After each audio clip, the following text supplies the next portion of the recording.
to ChemTech Laboratory tutorial. Today we'll be looking at thermodynamics. In our previous video, we talked about thermochemistry that has to do with the heat that is applied to chemical reactions. But in thermodynamics, we'll be looking at the energy that changes during chemical and physical process of reactions. And this thermodynamics help to predict whether a reaction occurs on its own or not.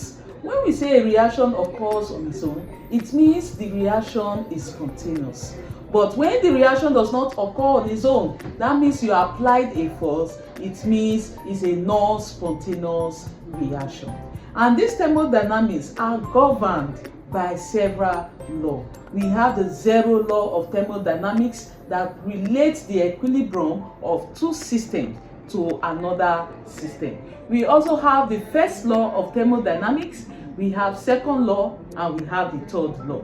But for the sake of this video, we'll be looking out for the first law of thermodynamics, second law of thermodynamics. What is the first law of thermodynamics? The first law of thermodynamics states that energy can neither be created nor destroyed, but it can be transferred from one form to another. And this energy is calculated in form of what? Work, because energy is the ability to do work. And what is work? When dealing with molecules of any phase of substance, whether liquid, solid, or gas, we are looking out for the pressure and the volume it attains. So, as a result of that, work becomes P, which is the pressure. So the work is equals to pressure times change in volume. And the volume, the change in volume means volume at the final state of the reaction minus volume at the initial state of the reaction. And the pressure is measured in 1 atm. Atm means atmospheric pressure at sea level. So, meaning if work is applied, or work is done by the system, if work is done by the system, it means our formula becomes W equals to minus P delta V. But if work is done on the system, our formula becomes W equals to P delta V. Why do we have P minus when work is done by the system? When work is done by the system, why do we have a negative sign? We have a negative sign because you apply, the system is the one applying pressure to the surrounding. And as it's applying pressure, it is what's giving out. And thereafter, we said exothermic is what? Minus. But endothermic, work done on the system, that means it is the surrounding that is applying work on the system. And as such, it releases what? Heat to the system. So it becomes what? Endothermic, because the system now absorbs the work and it becomes positive. So work done by the system is negative P delta V, and that leads to what? Expansion, increase in volume. But when work is done on the system, this is on the system. When work is done on the system, there is compression. That means the volume is decreasing, and as such, our work becomes what? Positive. So we have a system and we have surrounding. What is a system? A system is the vessel in which the reaction or the chemical processes are taking place. While surrounding is anything outside or everything outside of the system, because a system, the energy possessed by the system plus the energy possessed by the surrounding is equals to 0. Because the total energy of the universe is equals to 0. Therefore, if delta U system, delta U means internal energy of the system. is equals to minus delta U surrounding, because by the time you bring it to this place, delta U surrounding becomes what? Negative. So for a system to be balanced, either the internal energy of the system is negative and the surrounding becomes positive, or the surrounding becomes negative, then the system becomes positive. So this is internal energy, and this internal energy helps to determine the changes that occur in a chemical what? Reaction. And system, what is a system? We have open system, isolated system, and closed system. An open system is when there is a transfer of both energy and matter with the surrounding. But a closed system is when there is only a transfer of energy but no transfer of matter with the what? Surrounding. But an isolated system, a typical example of an isolated system is the universe, where there is neither a transfer of energy nor transfer of matter. And this system operates in a different processes. We have the adiabatic process, we have isothermal, we have isobaric, we have isochronic system. Adiabatic system is a system that is occurring at a constant heat, while isothermal system is a system that is occurring at constant temperature. Isobaric system is a system that is occurring at constant pressure, and isochronic system is a system that is occurring at constant volume. Now this leads to what we call the second law of thermodynamics. The second law of thermodynamics actually helps us to determine or to predict the spontaneity of a reaction.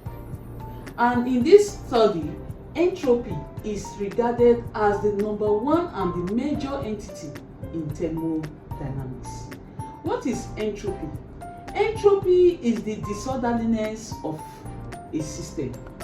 And in entropy, we have it to be delta X, which is change in entropy of a system, is equals to entropy of the products minus the entropy of the reactants. So each of the products have their various entropy, and each of the reactants have its own entropy. And the change of the entropy helps to determine if a reaction is in order or is in disorder. And a reaction that occurs on its own is called a spontaneous reaction, while a reaction that required a force for it to occur is called a non-spontaneous reaction. And the spontaneity of a reaction depends on the Gibbs energy. And what is Gibbs energy? Gibbs energy helps to determine if a reaction is spontaneous or not. If the Gibbs energy of a system is greater than 0, you know that that system is a non-spontaneous system. That means the system has required a force for the reaction to what? Occur. But if the Gibbs energy is less than 0, you know it becomes negative when it's less than 0. So because it is negative, it means the reaction has actually occurred on its own. Then when the Gibbs energy is equal to 0, that means there is an equilibrium process, and this means that both the product and the reactant are in what? Equilibrium. So the system is at equilibrium. So we will now do calculations from work to Gibbs energy. Now we'll be taking some calculations step by step from work done to work done when the system is on exothermic reaction and when it's endothermic reaction. We will also take calculation on when the system, the energy that changes in the system does not affect the surrounding. We will also take calculations on Gibbs energy and entropy. So the first one we'll be doing today is calculation of work done by the system and on the system. A gas expands from 350 mil to 850 mil at 25 degrees Celsius. Calculate the work done in joules if the expansion is A, against a vacuum, B, against a constant pressure of 3.85 atm.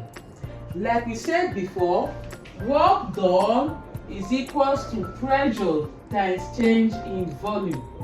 And I told you that this pressure is atmospheric pressure at sea level, which is measured in atm. And the volume is measured in liter. That means the unit of this work done is what? Liter atm. Now we should know that 1 liter atm is equal to 101.3 joules. 1 liter atm is equals to 101.3 joules. So now they said calculate the work done in joules, meaning if you use the formula, whatever you have gotten, you convert it to what? Joules. So what is the volume? They said it expands from 350 mil to 950. That means delta V is equals to V final minus V initial. What is V final? They said the gas expands from 350 to 850. That means the final volume is 850. 850 milliliter minus what? 350, which is the initial. 350 milliliter. So it becomes what? What will be the total change in volume? The total change in volume becomes 8 minus 3 will give us 540 milliliter. Now don't forget that volume is measured in liter. So it means our 540 milliliter will be converted to liter. And that means it is divided by 1000. So the total volume is equals to 540 milliliter. Converting it to liter, it becomes 540 divided by 1000, and that will be 0.54 liter. That will be the volume. Now they say what? Calculate the work done. Now when work is done by the system, it means expansion has occurred. When work is done by the system, it means expansion has occurred. That means our work done becomes negative. Now take for example that you are blowing a balloon. When you blow the balloon will what? Expand. So anything outside of you that is blowing the balloon is called the surrounding. So you yourself is called the system. The moment you blow, it expands. That means you have done, work is done by me and not by what? The balloon. So it means our work done will now be equals to minus P delta V. We've gotten delta V to be 0.1, and the P against a vacuum. A vacuum is an empty space. So the pressure of a vacuum is always equal to what? 0. So against a vacuum means P will be what? 0 times our volume 0.540 liter will give us what? 0 liter atm. And when you convert 0 liter atm, it will become 0 joules. So that is the work done against a vacuum when the gas expands.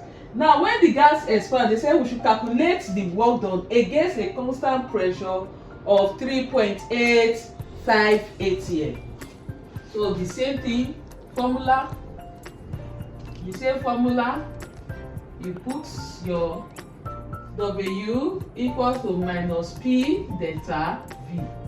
And we have calculated V to be 0.54 liters. So it means minus 3.85 times 0.54 liter will be equals to 2.079 liter ATM. Now you need to convert this to joules. How do you convert? 1 liter ATM so become minus 2.079 because you have a minus sign there.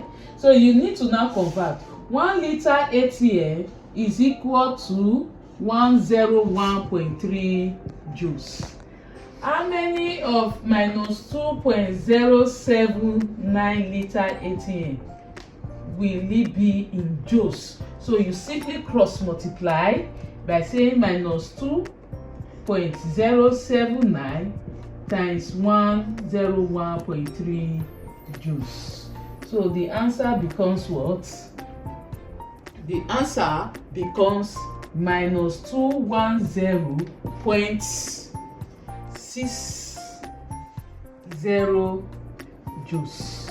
So that will be the work done against a pressure of 3.85. The second question is the work done when a gas in a cylinder is compressed is 987 joules. During the process, there is a 251 joules of heat transferred to the surrounding. Calculate A, the energy change for the process, B, the energy change assuming the process was expansion. Now, when there is an energy changes at constant pressure, the work done becomes the internal energy. It involves the internal energy because the question says heat is transferred. So for heat to be transferred, it means it's occurring at constant pressure. So that means we will say delta U, which is in our internal energy of the system, is equals to Q plus work. Like I told you before, energy in the universe or in a system is the internal energy. But if a system having an internal energy or involving surrounding, it means that you cannot calculate the total energy. The only way you can calculate total energy, it is when it is involved in a system alone. And with that, we have delta U equals to Q plus W. This delta U is the change in energy, and Q is the heat transferred. Then W is the work done. So now that we know that this is what we use, how do you put in your parameters? They say work done of a gas is 987. So during the process, there is 251 joules of heat transfer to the surrounding. When heat is transferred to the surrounding, is it exothermic or endothermic? Heat transfer to the surrounding, meaning heat is given out. So that means our heat change will be what? Minus 251. Then work done. When heat is transferred to the surrounding, that means work is done on the system because heat is transferred to the surrounding. So our work done remains positive because it is work done is done on the system. So it becomes 985 joules. That means our okay, we know we have it at 987, so just simply put 987. So when you tap your calculator, minus 251 plus 987, what will you have? It means your internal energy will become 738. 736 joules. So your internal energy becomes 736 joules. The next question, energy change, assuming the process was expansion. If the process was expansion, it means the work done will be negative, because expansion is that energy, that work is done by the system. So it means we will say delta U is equals to minus 251 joules plus 9, like I said, it becomes minus 987 joules. So we know that minus times plus will give us minus. Therefore, delta U is equals to minus 251 joules plus minus 987 joules. So tap your calculator, and so the value will become minus 1238 joules. So thank you. This is how you calculate for when there is heat transfer and you are calculating for energy change. And we said that the energy change is the internal energy of the system. So we'll take the second example to know how to relate enthalpy at constant pressure, enthalpy with internal energy using our ideal gas equation. Okay, this third question. The third question is calculate the change in internal energy when 2 moles of carbon monoxide are converted to 2 moles of carbon 4 oxide at 1 atm at 25 degrees Celsius, given that R is equals to 8.314 joule per mole per Kelvin. What do you do? In this case, we'll see that there is no expansion, neither is there compression. That means the heat is at constant pressure. And being at constant pressure, it means that there is no work done. So because there is no work done, how do you relate this?